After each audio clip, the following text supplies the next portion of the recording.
Hello and welcome, parents. My name is Dan DeMars, and I'm going to be your son or daughter's math teacher this year. Our classroom is not going to be a traditional math classroom. Instead, we're going to have a classroom that flips the math lesson, and that's the purpose of this video. I'm going to explain to you what that will look like. Up until 2 years ago, I used to teach math in a traditional way. And the students would sit in rows. I would be in the front of the class for most of the class time, and the kids would be taking notes. Then, the time that was left, which was usually pretty minimal, students would receive a set of practice problems to begin.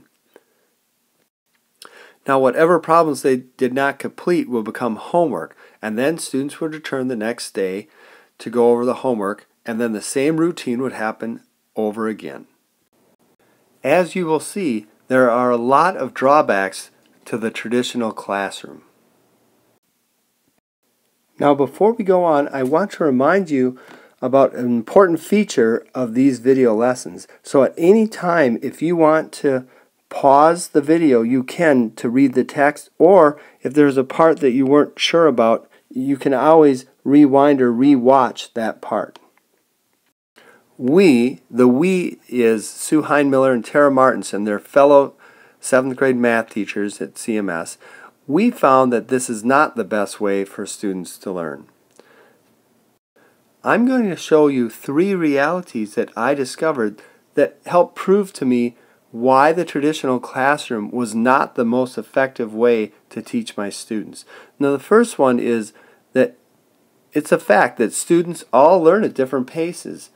Some want to go fast, some want to go slow. The traditional classroom model would have the kids start class by correcting their assignment from the night before, and then if you look here, the majority of the class was used for notes, and at the end, students would get a little time to start their assignment before they took the rest home for homework. Now, one of the major disadvantages is that students work and take notes at different paces. That's why note-taking would take so long. Another drawback is while taking notes, some students might understand the concept right away and want to start working, but they would have to wait until everyone was done taking notes. I also found in this model that during work time, because it was so short, I could not reach all of my students and check to see if they understood it before they went home. My second reason springboards on what I just said in the last slide. Because I was not able to check on my students, many of them would take home practice problems and they would not know how to do all of them. And then they would talk to the parents and ask for help, and the parents wouldn't always be able to help them. Once again, the traditional model wasn't working very well because students would go home and they did put forth some time and effort, but then they would get stuck on problems that they did not have time to practice enough in class. And then that frustration was seen by the parents, and they would try and help their students.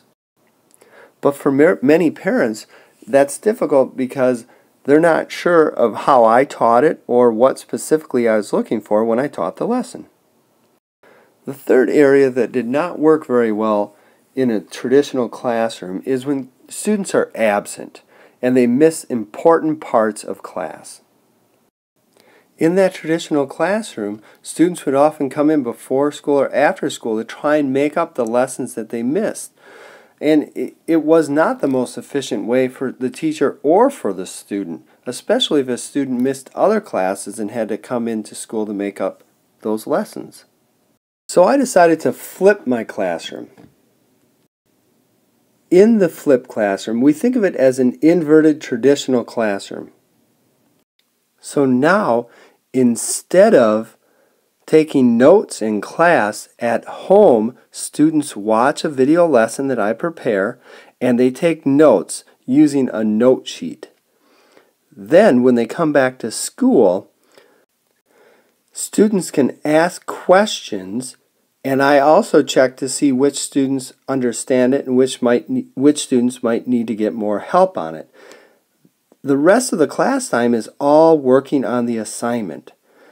One of the things I love about this is that students who understand the topic can get working, but the ones who need a little extra time, I can go and help them in class.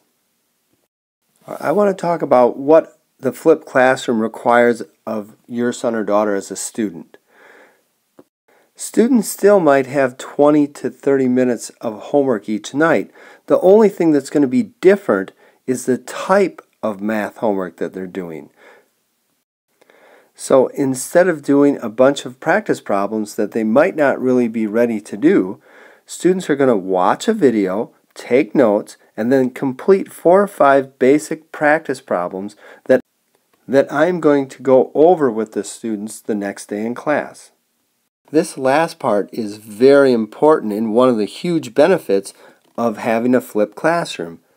Students come to my class prepared and they have that background knowledge. I want to be really clear that when students take these notes, I do not expect them to know all of the topic or master it. All I want is that they started the process of learning. Students come to class the next day and they have a good background knowledge of the concept, and then they're ready to learn it better and go deeper into that concept. In order for the flipped classroom to be successful, students need to commit to doing these things. It boils down to students taking responsibility for their learning. So in that commitment, students need to plan time to watch the video, and I suggest don't do it right before bed. You want to be fully awake so that when you're watching the video and taking notes, you're making those connections between what's being said and what's in the note sheet. Secondly, I want students to take the initiative to re-watch the video if they need to. So if they didn't understand it, go back and watch parts of it again until they do understand it better. Thirdly, I want students to use these videos when they're absent. If they're absent, I would like them to watch the video and come to class prepared with the note sheet. Now, if a student's sick and unable to work, I understand, and then they can watch the videos when they feel better.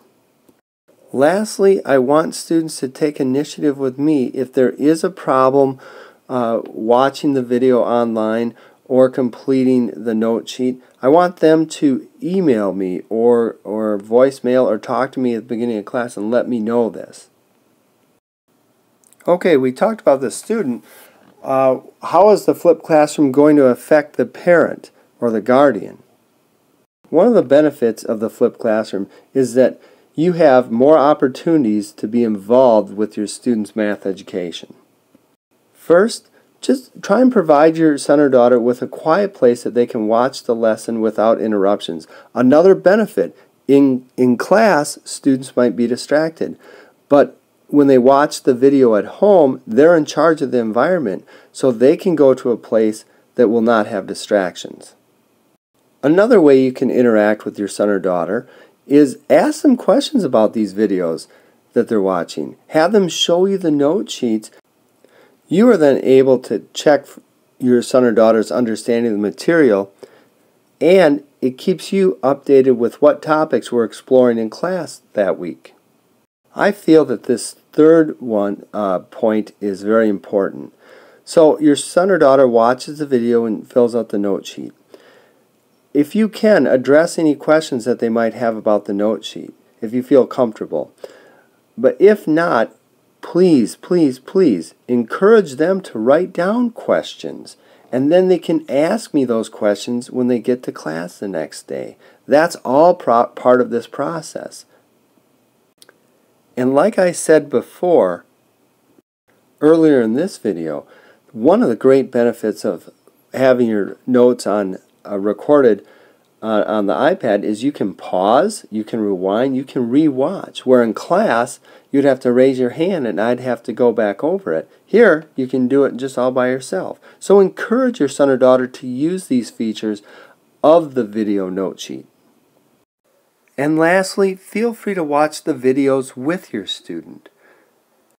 I've had many parents say that they like watching them too because it helps them remember what the topic is so that they can help their son or daughter with their assignments. I want to share some student feedback that we gathered through a survey we gave to our students at the end of our first year of using a flipped classroom. A very common statement was that students did find it very nice because they could go back if they did not understand something and they could re-watch it. Another one is that they liked having more time in class to work on their homework. And you know what? I like that even more because it lets me be the teacher I want to be. I want to be able to guide the students and check in on their progress and see how they're doing. I don't want to stand up in front of the classroom for the entire time and not have a chance to interact with my students. Well, I want to end with a thank you. Thank you for taking the time to watch this video to learn a little bit more about the flipped classroom. Just like the students when they watch a video lesson, I want to remind you that if you do have any questions about the things that I talked about in this video, please bring those to Curriculum Night and we can discuss them. If you're not able to make Curriculum Night, feel free to give me a call or send me an email if you have any questions about a flipped classroom or about what we're doing this year in math. Again, I'm excited to teach your son or daughter, and it's going to be a great year.